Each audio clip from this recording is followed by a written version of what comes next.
اکسی مفتی اور پراگ۔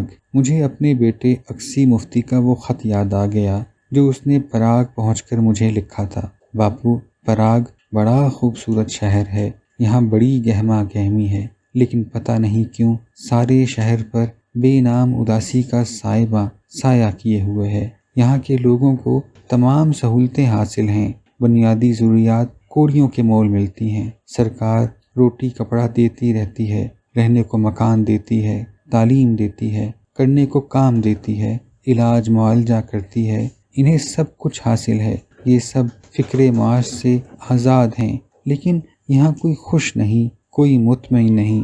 یہاں ہر سڑک پر، ہر موڑ پر ایک نہ ایک گرجا موجود ہے۔